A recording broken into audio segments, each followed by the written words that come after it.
안녕하십니까. 서귀포 고혈압 당뇨병 등록교육센터 간호사 현은희입니다.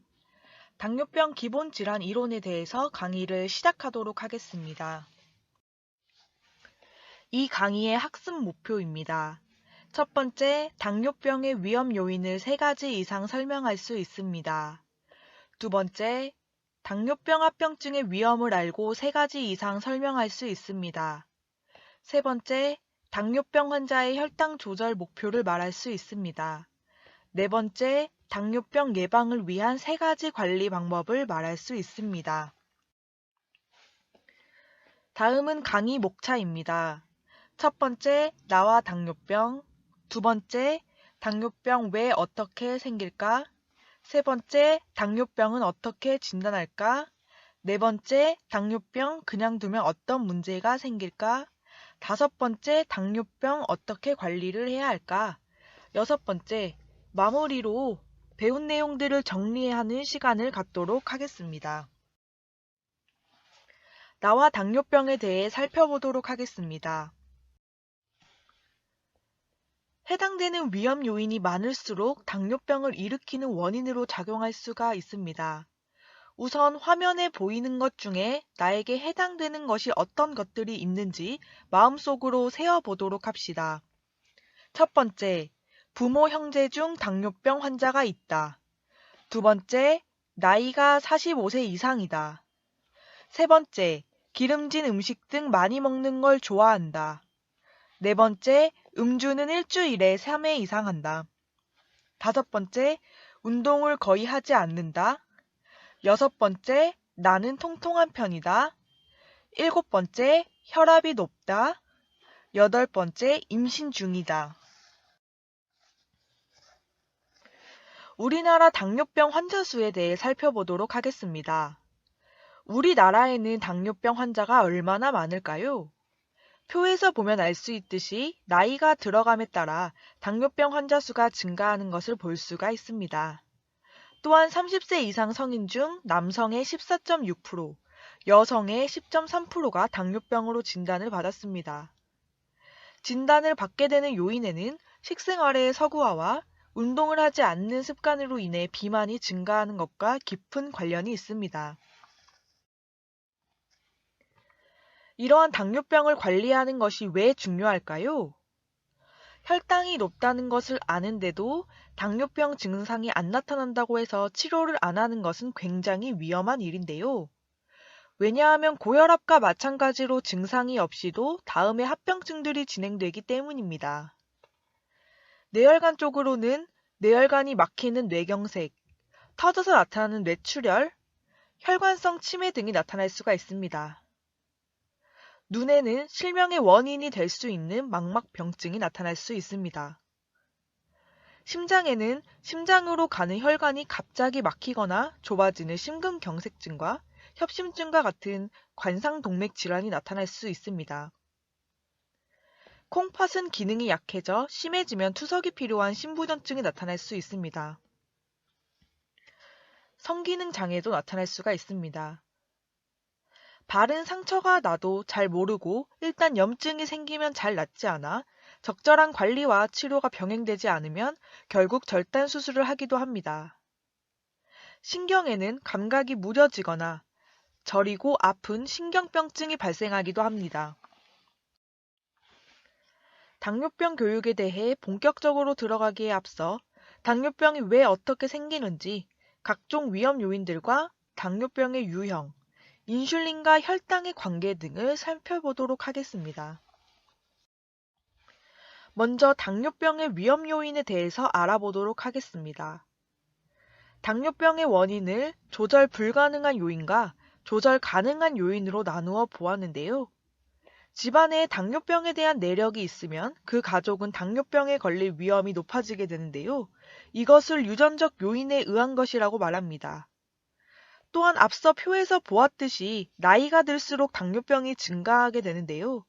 이는 나이가 들어감에 따라 췌장에서 분비되는 인슐린 호르몬이 마르지 않는 샘처럼 나오지 않기 때문에 기능이 떨어지게 되면서 발병하게 됩니다. 조절 가능한 요인은 과음, 흡연, 운동 부족, 비만 등 잘못된 생활 습관을 통하여 당뇨병의 발생 위험이 높아지는 것을 말합니다. 하지만 이러한 환경적 요인은 생활 습관을 올바르게 개선한다면 얼마든지 조절될 수 있는 요인이기 때문에 생활 습관의 개선만으로도 적정 혈당을 유지할 수 있습니다. 당뇨병은 제1형, 제2형 당뇨병으로 나뉩니다.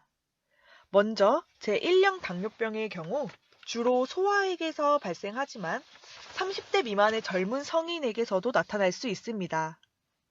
급성으로 발병하게 되며 심각한 목마름, 다뇨, 체중 감소 등의 증상들이 나타날 수 있습니다. 또한 인슐린을 만들지 못하므로 매일 인슐린을 주사해야 합니다. 제2형 당뇨병은 당뇨병의 대부분을 차지하며 주로 40대 이후에 많이 발생하고 과반수 이상의 환자가 과체중이거나 비만증을 갖고 있습니다. 과식과 운동 부족 등으로 인한 비만은 인슐린 저항성을 유발하고 결국 인슐린의 혈당 조절 효과를 감소시키게 됩니다. 제1형 당뇨병에 비해 증상이 뚜렷하지 않으며 식사요법, 운동요법에 의해 체중을 감량하고 근육을 증가시켜 혈당 조절이 잘 이루어지게 할 수 있습니다. 또한 필요한 경우 경구용 혈당 강화제나 인슐린 주사요법을 병행할 수도 있습니다. 당뇨병을 이해하려면 먼저 인슐린이 무엇인지 알아야 하는데요. 인슐린은 췌장에서 만들어지는 호르몬입니다.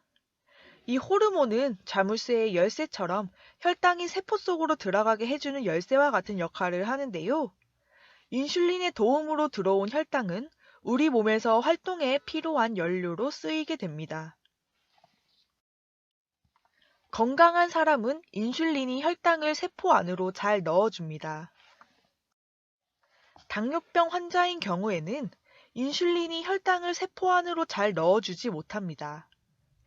혈당을 공급받지 못한 세포는 활발하게 활동을 할 수가 없으며 혈관 안에 혈당이 충분히 있어도 세포는 늘 배가 고픈 상태가 됩니다.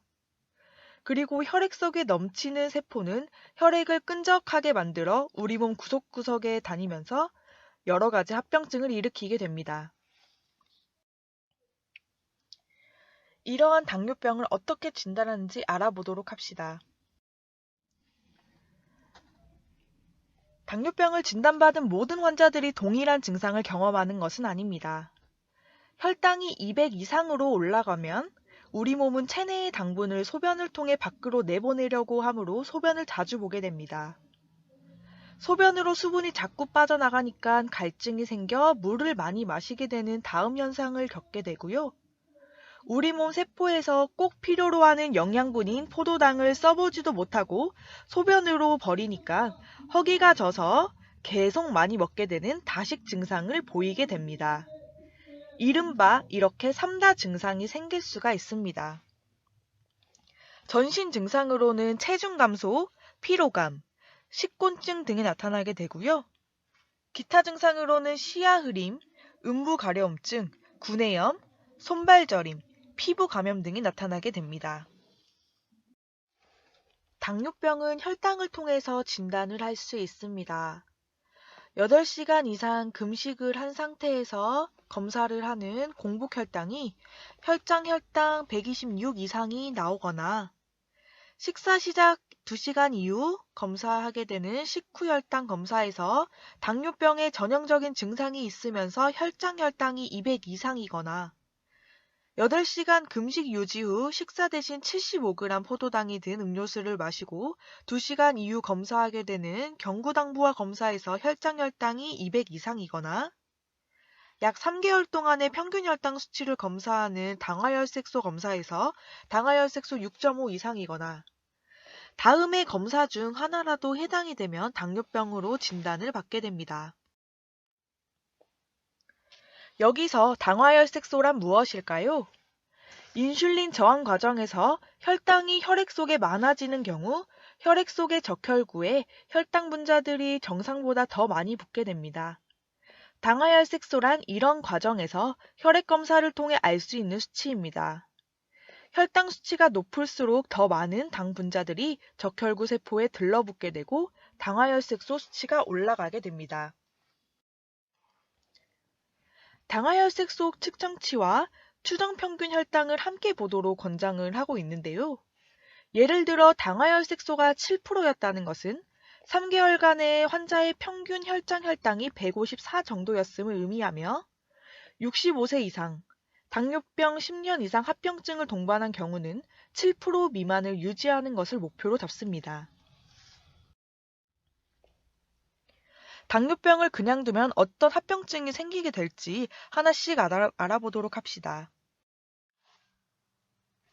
당뇨병 합병증으로 혈관으로 나타날 수가 있는데요.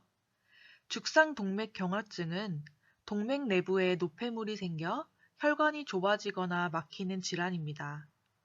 당뇨병 환자들의 주된 사망 원인인 협심증과 심근경색증을 불러옵니다. 따라서 당뇨병이 있으신 분들은 죽상경화증을 일으키는 노폐물을 줄이기 위해 혈중 지질 수치를 정상인보다 더 엄격하게 관리해야 합니다. 당뇨병 합병증으로 심장에도 질환을 일으킬 수가 있는데요. 협심증에 대해 알아보도록 하겠습니다. 협심증이란 혈관 내에 콜레스테롤이나 지방질과 같은 노폐물이 쌓이면서 대동맥과 같은 큰 혈관이 좁아지게 되는 질환입니다. 관상동맥의 70%가 막히게 되면 심장 근육의 일부가 허혈 상태에 빠지게 되고 결국 관상동맥 내에 혈류가 원활하지 않게 되면서 흉통 등의 증상이 나타나게 됩니다. 심장질환이 나타날 수 있는 당뇨병의 합병증으로 심근경색증도 나타날 수가 있는데요. 사진의 혈관을 보면 좁아져 있는 것이 보입니다. 관상동맥 혈관이 좁아진 부위에 피떡이 생겨 혈관을 막게 되면서 혈류가 차단이 되고 심장 근육이 괴사되는 질환입니다.